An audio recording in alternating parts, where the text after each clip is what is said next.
Hello friends, आज हमने बनाई है कुट्टू के आटे की पूरियां। तो पहले हम बाजार से साबुत कुट्टू लेकर आए थे, फिर उसे धोकर धूप में सुखा लिया और जो वो अच्छे से सूख गया उसके बाद में इसे मिक्सी के जार में डालकर पीस लिया गया। पहले कटोरे में मौजूद आधा कुट्टू पीसा गया, उसके बाद में उसे छानकर जो ऊपर का मोटा आटा बचा था उसे भी दोबारा बाकी कुट्टू के साथ में पीस लिया गया और छान लिया गया। तो कुट्टू का आटा तो तैयार हो चुका था। उसके बाद में हमने आलूओं को उबलने के लिए रख दिया। तो आलू बड़े थे इसलिए हमने दो हिस्सों में काट कर रख दिए और दो हिस्सों में काटने से ये जल्दी उबल भी जाते हैं। तो आलू उबल चुके थे, इन्हें निकालकर प्लेट में रख लिया गया और हमने थोड़ा अदरक को कूटकर प्लेट में निकाल कर रख लिया। उसके बाद मिर्ची को भी छोटे छोटे पीसेस में काटा और इन्हें भी कूट लिया गया। उसके बाद में जब ये अच्छे से कूट गए इन्हें भी निकालकर प्लेट में रख लिया। इसके साथ ही हमने थोड़ी सी काली मिर्च भी कूटी और उन्हें भी इसी प्लेट में निकाल कर रख लिया। ये सारा सामान हम आटे में मिक्स करने वाले थे। तो इन सबको कूटने के बाद में हमने आलूओं को छील लिया और जब सारे आलू छिल गए उसके बाद में इन्हें कद्दूकस कर लिया। तो एक एक करके सारे आलू कद्दूकस किए जा चुके थे।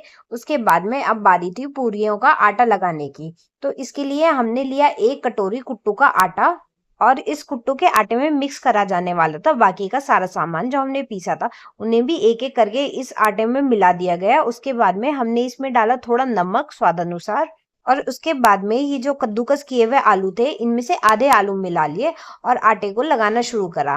धीरे धीरे करके आटे में ये सारा सामान जैसे मिक्स होता चला गया, उसके बाद में हमने बचे हुए आलू भी इसके अंदर ही डाल दिए और आटा लगा लिया। तो कुट्टू का आटा हो चुका था तैयार। अब इसके बाद में बारी थी पूरियां बनाने की। पूरियां बनाने के लिए हमने घर पे ही निकाले हुए देसी घी का इस्तेमाल किया है। एक फ्राई पैन में थोड़ा घी डालकर गर्म कर लिया गया। इतना घी गर्म हो रहा था, हमने कुछ पूरियां बेल कर रख ली। इन्हें चकले पर बेलना थोड़ा मुश्किल होता है इसलिए हमने हाथों का ही इस्तेमाल किया और हाथों की मदद से छोटी छोटी पूरियां बनाकर प्लेट में निकाल कर रख ली। तो जैसे ही कुछ पूरियां बनकर तैयार हो गई और घी गर्म हो गया, हमने एक पूरी को घी के अंदर पहुंचा दिया और वो धीरे धीरे सिकना शुरू हो गई। इतना ये पूरी सिक रही थी, हमने बाकी की और लोइयों से भी पूरी बनाकर रख ली।